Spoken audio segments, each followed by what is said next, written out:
Hello friends, मैं कंचन आपका अपने चैनल पे बहुत बहुत स्वागत करती हूँ। और आज हम देखेंगे भूगोल टेस्ट सीरीज के अंतर्गत जनसंख्या भूगोल पॉपुलेशन जियोग्राफी का पार्ट नंबर 1। ये टेस्ट सीरीज यूजीसी नेट के साथ साथ यूपीपीजीटी, यूपीटीजीटी और असिस्टेंट प्रोफेसर के एग्जाम्स के लिए काफ़ी हेल्पफुल है। आज का क्वेश्चन सीरीज है 1 से 25 तक। आइए एमसीक्यू स्टार्ट करते हैं। क्वेश्चन नंबर 1 है, किस प्रसिद्ध भूगोलवेत्ता ने सर्वप्रथम जनसंख्या अध्ययन को भूगोल की शाखा के रूप में स्वतंत्र तथा क्रमबद्ध शाखा प्रदान की? ऑप्शन ए है ग्लेन ट्रिवार्था, ऑप्शन बी है माल्थस, ऑप्शन सी है मैकार्टी व ऑप्शन डी है जैफरन। तो इसका जो राइट आंसर हो जाएगा ये होगा option A. Option A right हो जाएगा। ग्लेन ट्रिवार्था महोदय ने सर्वप्रथम भूगोल को स्वतंत्र और क्रमबद्ध शाखा प्रदान की। नेक्स्ट क्वेश्चन देखते हैं, क्वेश्चन नंबर 2। ये पूछ रहा है कि A Geography of Population World Patterns प्रसिद्ध पुस्तक किस भूगोलवेत्ता ने लिखी है? ये जो पुस्तक है geography of Population World patterns, ये किसकी लिखी गई है? ऑप्शन ए दिया है रॉबर्ट वुड्स, ऑप्शन बी है ट्रिवार्था, ऑप्शन सी है रूसो व ऑप्शन डी है आर्थर गैडिस। तो इसका जो राइट आंसर हो जाएगा ये होगा ऑप्शन बी ट्रिवार्था। ट्रिवार्था महोदय ने ये पुस्तक लिखी है। नेक्स्ट क्वेश्चन देखते हैं, क्वेश्चन नंबर 3। ये है कि ग्लेन ट्रिवार्था ने अपनी पुस्तक A Geography of Population World Patterns में जनसंख्या के किन लक्षणों का विश्लेषण किया है? ऑप्शन ए है जैविक लक्षणों का, ऑप्शन बी है सामाजिक लक्षण, ऑप्शन सी है आर्थिक लक्षण व ऑप्शन डी है ये सभी। तो इसका जो राइट आंसर हो जाएगा ये होगा ऑप्शन डी, ये सभी प्रकार के लक्षणों का, चाहे वो जैविक हो, सामाजिक हो, आर्थिक लक्षण हो, इसमें जनसंख्या के सारे लक्षणों का प्रयोग किया है अपनी पुस्तक A Geography of Population World Patterns में। जैविक लक्षण हो गया उसका, जैविक लक्षण में हो जाएंगे उसकी शारीरिक बनावट हो जाएगा, उसका लिंग क्या है, उसके वो किस प्रजाति से है, उसकी हाइट कितनी है, ये सारी चीजें आ जाएंगी जैविक लक्षण में जनसंख्या के। सामाजिक में हो गया वो किस जाति से है, किस धर्म को फॉलो कर रहा है, ये सारे उसके सामाजिक लक्षण आ गए। आर्थिक में बात करें तो वो किस रोजगार में लगा हुआ है, जैसे रोजगार में हो गया प्राइमरी सेक्टर में है, सेकेंडरी है, टर्शियरी है, ये सारे सेक्टर में। तो ये सारे जो उसके लक्षण हो गए ये आर्थिक लक्षण में आ जाएंगे कि किस प्रकार के रोजगार से वो जुड़ा हुआ है, तो ये हो गया उसका आर्थिक लक्षण। तो ये रहा क्वेश्चन 3 का आंसर, ये सभी हो जाएंगे। नेक्स्ट क्वेश्चन देखते हैं, क्वेश्चन नंबर 4। जनसंख्या भूगोल का जनक किस विद्वान को माना जाता है? ऑप्शन ए है जीटी ट्रिवार्था, ऑप्शन बी है माल्थस, ऑप्शन सी है जे.आई. क्लार्क व ऑप्शन डी है जेलेंस्की। तो इसका राइट आंसर हो जाएगा ऑप्शन ए जीटी ट्रिवार्था। जनसंख्या भूगोल के जनक माने जाते हैं जीटी ट्रिवार्था महोदय। नेक्स्ट क्वेश्चन देखते हैं, क्वेश्चन नंबर 5। यह है कि जनसंख्या भूगोलवेत्ता रॉबर्ट वुड्स ने कब अपनी पुस्तक पॉपुलेशन एनालिसिस इन जियोग्राफी लिखी? ऑप्शन ए है वर्ष 1945 में, ऑप्शन बी है वर्ष 1960 में, ऑप्शन सी है वर्ष 1979 में व ऑप्शन डी है वर्ष 1982 में। तो इसका जो राइट आंसर हो जाएगा ये होगा ऑप्शन सी वर्ष 1979 में। नेक्स्ट क्वेश्चन देखते हैं, क्वेश्चन नंबर 6। जनसंख्या भूगोलवेत्ता रॉबर्ट वुड्स ने जनसंख्या के किन लक्षणों का विश्लेषण किया? ऑप्शन ए है उत्पादकता, ऑप्शन बी है मर्त्यता, ऑप्शन सी है संचलन, ऑप्शन डी है ये सभी। तो इसका जो राइट आंसर होगा इसका भी राइट आंसर डी ही होगा, ये सभी। जो रॉबर्ट वुड्स ने उसकी जनसंख्या की उत्पादकता, मर्त्यता, उसके संचलन यानी वो कितना गतिशील है, एक स्थान से दूसरे स्थान पर कितना प्रवसन कर रहा है, किन क्षेत्रों में प्रवसन कर रहा है, इन सारी बातों का, इन सभी लक्षणों का उन्होंने अध्ययन किया। नेक्स्ट क्वेश्चन देखते हैं, क्वेश्चन नंबर 7, किस भूगोलवेत्ता ने जनसंख्या भूगोल को वर्तमान वातावरण के संदर्भ में जनसांख्यिकीय तथ्यों का वर्णन कहा है? दिए गए विकल्पों में कौन शामिल है? ऑप्शन ए है जेफरन, ऑप्शन बी है आर्थर गैडिस, ऑप्शन सी है जे ब्यूजे गार्नियर और ऑप्शन डी है मेकार्टी महोदय। तो जो क्वेश्चन नंबर 7 है, इसका जो राइट आंसर हो जाएगा ये होगा ऑप्शन सी जे ब्यूजे गार्नियर। गार्नियर महोदय द्वारा कहा गया है, ये कथन गार्नियर महोदय द्वारा कहा गया है। नेक्स्ट क्वेश्चन देखते हैं। क्वेश्चन नंबर 8 है, जनसंख्या का अध्ययन अर्थशास्त्र में किस प्रभाव तक सीमित माना जाता है जबकि जनसंख्या भूगोल में सभी लक्षणों को समाहित किया जाता है? ऑप्शन ए है सामाजिक प्रभाव तक, ऑप्शन बी है आर्थिक प्रभाव तक, ऑप्शन सी है सांस्कृतिक प्रभाव तक, ऑप्शन डी है राजनीतिक प्रभाव तक। तो इसका जो राइट आंसर हो जाएगा ये हो जाएगा ऑप्शन बी, राइट आंसर हो जाएगा आर्थिक प्रभाव तक।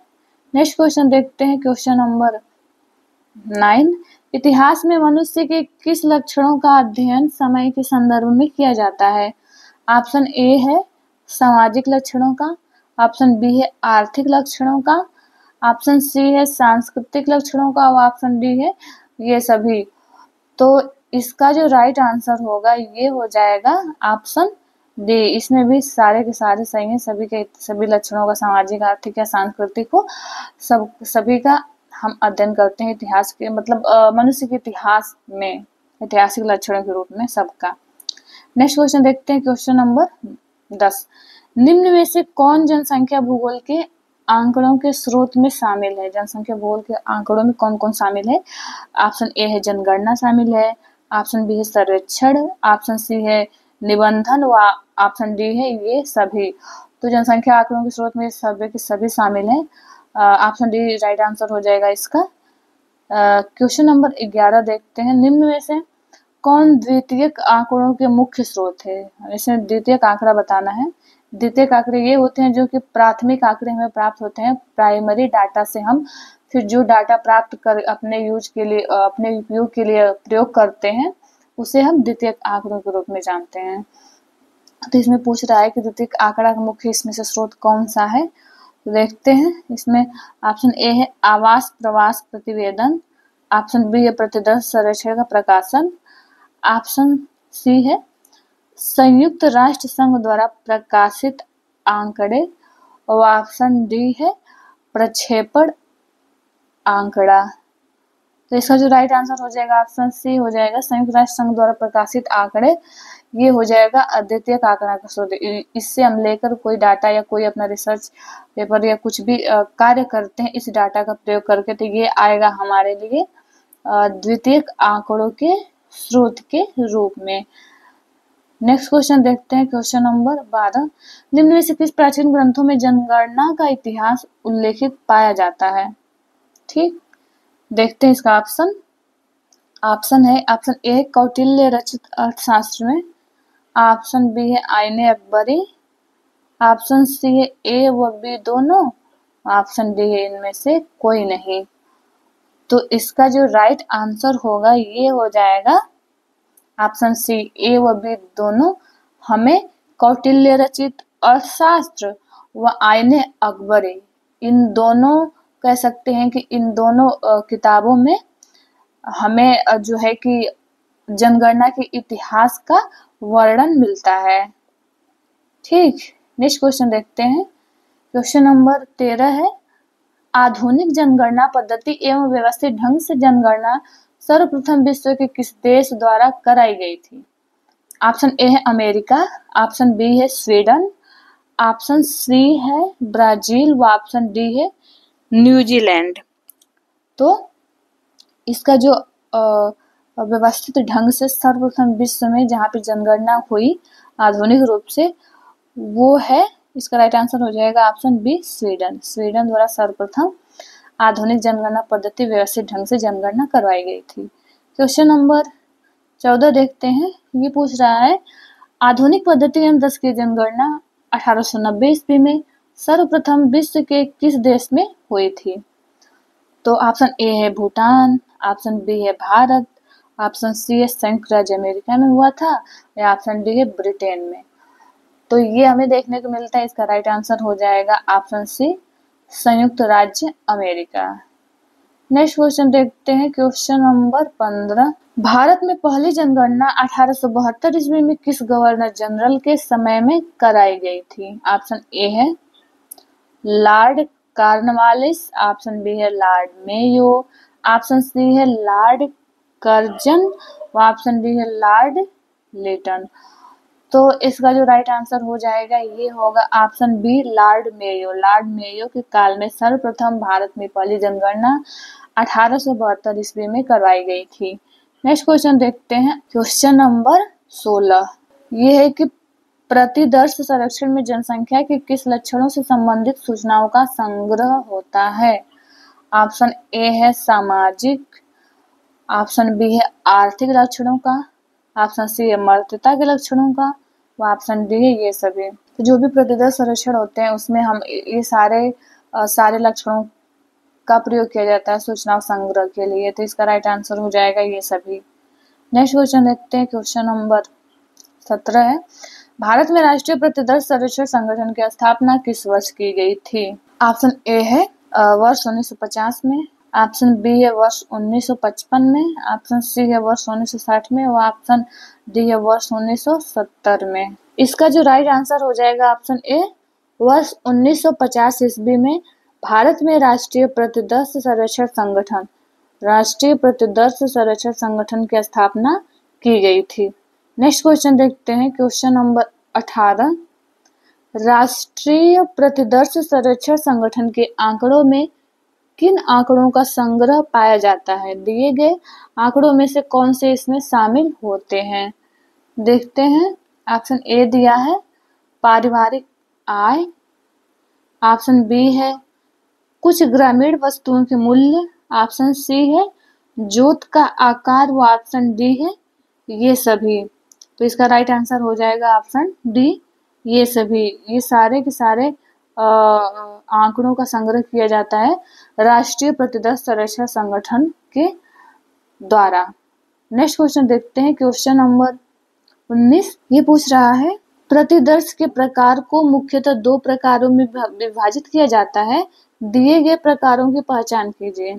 ऑप्शन ए है संभावित प्रतिदर्श, ऑप्शन बी है असंभावित प्रतिदर्श, ऑप्शन सी है ए व बी दोनों, ऑप्शन डी है इनमें से कोई नहीं।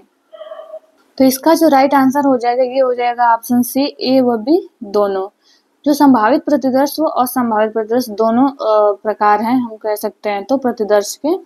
जो संभावित प्रतिदर्श है इसमें किसी भी प्रतिदर्श या सैंपल के चुने जाने की संभावना बराबर होती है, सबकी संभावना बराबर होती है चुने जाने की। और इसमें क्या होता है, ये इसमें टाइम अधिक लगता है। जो संभावित प्रतिदर्श होता है या कहें कि पक्षपात रहित होता है, वहीं जो असंभावित प्रतिदर्श होता है इसमें शोधकर्ता के सुविधा अनुसार उसमें प्रतिदर्शों का या सैंपल का चयन करता है। और ये जो होता है बायसनेस होता है, ये इसमें पक्षपातपूर्ण होता है। हालांकि इसमें समय कम लगता है संभावित प्रतिदर्श की अपेक्षा। असंभावित प्रतिदर्श में प्रतिदर्श को कलेक्ट करने में या चुनने में हमें कम समय में हम इस कार्य को कर सकते हैं असंभावित प्रतिदर्श द्वारा। तो इसलिए प्रतिदर्श के प्रकार में दोनों हो जाएगा, संभावित या असंभावित दोनों, random sampling and non random sampling. Next question देखते हैं, क्वेश्चन नंबर 20 है, निम्न में से कौन संभावित प्रतिदर्श के प्रकार है? संभावित प्रतिदर्श पूछ रहा है। ऑप्शन ए है साधारण यादृच्छिक प्रतिदर्श, ऑप्शन बी है अस्तरित यादृच्छिक प्रतिदर्श, ऑप्शन सी है समूह गुच्छ प्रतिदर्श, या ऑप्शन डी ये सभी। तो इसका जो राइट आंसर है हो जाएगा ऑप्शन डी ये सभी। ये सारे के सारे संभावित प्रतिदर्श या रैंडम सैंपलिंग के ही एग्जाम्पल्स हैं। क्वेश्चन नंबर 21 देखते हैं, ये है कि किस वर्ष का अशोधित जन्म दर तथा अशोधित मृत्यु दर का अंतर क्या कहलाता है? किसी वर्ष का। ऑप्शन ए है जनसंख्या की प्राकृतिक समृद्धि कहलाएगी, ऑप्शन बी है जन घनत्व कहलाएगा, ऑप्शन सी है जनसंख्या का ऋणात्मक समृद्धि कहलाएगी, या ऑप्शन डी लिंगानुपात। यानी पूछे किसी वर्ष में अशोधित जन्म दर व अशोधित मृत्यु दर का अंतर, वो जो अंतर है वो क्या कहलाएगा? तो इसका राइट आंसर हो जाएगा ऑप्शन ए जनसंख्या की प्राकृतिक समृद्धि कहलाती है। क्वेश्चन नंबर 22 देखते हैं, ये है कि जन्म मरण सांख्यिकी से किसका अनुमान लगाना संभव होता है। जो जन्म मरण सांख्यिकी होती है उससे हम किसका अनुमान लगा सकते हैं। ऑप्शन देख लेते हैं। ऑप्शन ए है जनसंख्या वृद्धि का, ऑप्शन बी है लिंगानुपात का, ऑप्शन सी है शिशु मृत्यु दर का, व ऑप्शन डी है ये सभी। तो इसका राइट आंसर क्या होगा। इसका राइट आंसर भी हो जाएगा ऑप्शन डी ये सभी। यानी जन्म मरण सांख्यिकी से हम जनसंख्या वृद्धि क्या है, उसमें जन्म मरण सांख्यिकी में सब दिया रहता है डाटा, तो उसे जनसंख्या वृद्धि, लिंगानुपात व शिशु मृत्यु दर क्या, इन सारे की जानकारी हम प्राप्त कर सकते हैं, सारी बातों का अनुमान लगा सकते हैं। इसलिए इसका राइट आंसर ऑप्शन डी हो जाएगा। क्वेश्चन नंबर 23 है, आंकड़ों की विश्वसनीयता पर अक्सर सवाल उठाया जाता है क्योंकि उसमें अभाव पाया जाता है। किस चीज का। ऑप्शन ए है डाटा का, ऑप्शन बी है गुणवत्ता का, ऑप्शन सी है विवरण का, ऑप्शन डी है विश्लेषण का। तो इसका राइट आंसर हो जाएगा ऑप्शन बी गुणवत्ता का अभाव पाया जाता है, इसलिए उसके विश्वसनीयता पर अक्सर सवाल उठाया जाता है। क्वेश्चन नंबर 24 देखते हैं। यह है कि भारत में नियमित जनगणना कितने वर्षों के अंतराल पर कराई जाती है। ऑप्शन ए है 50 वर्षों के अंतराल पे, ऑप्शन बी है 7 वर्षों के अंतराल पे, ऑप्शन सी है 10 वर्षों के अंतराल पे, व ऑप्शन डी है 15 वर्षों के अंतराल पे। तो भारत में जो जनगणना कराई जाती है, ये कराई जाती है, इसका राइट आंसर हो जाएगा ऑप्शन सी, ये सबको पता होगा। 10 वर्षों के अंतराल पे भारत में जनगणना कराई जाती है। नेक्स्ट क्वेश्चन देखते हैं। क्वेश्चन नंबर 25 है कि जनसंख्या विवरण के मापन में कौन सा तथ्य सहायक सिद्ध होता है। ऑप्शन ए है घनत्व, ऑप्शन बी है ग्रामीण नगरीय जनसंख्या, ऑप्शन सी है जनसंख्या का स्थानिक वितरण, और ऑप्शन डी है ये सभी। तो जनसंख्या वितरण है उसके मापन में ये सारे के सारे सहायक हो जाएंगे, सारे कारक सिद्ध हो सकते हैं, सहायक सिद्ध हो सकते हैं। जैसे कि जनसंख्या घनत्व को हम देखते हैं, जो वितरण का हम अध्ययन करते हैं जनसंख्या के वितरण से संबंधित, तो घनत्व को देखेंगे, कितनी जनसंख्या ग्रामीण है, कितनी जनसंख्या नगरीय, इसको देखेंगे। जनसंख्या का स्थानिक वितरण क्या है, इन सारी चीजों को हम देखते हैं। तो इसलिए इसका भी राइट आंसर ऑप्शन डी हो जाएगा। ये सभी सारे के सारे ऑप्शन सही हैं। तो ये जो है आज का लास्ट क्वेश्चन है। फिर मिलते हैं हम नेक्स्ट वीडियो में, और ये वीडियो देखने के लिए आप लोगों का बहुत बहुत धन्यवाद।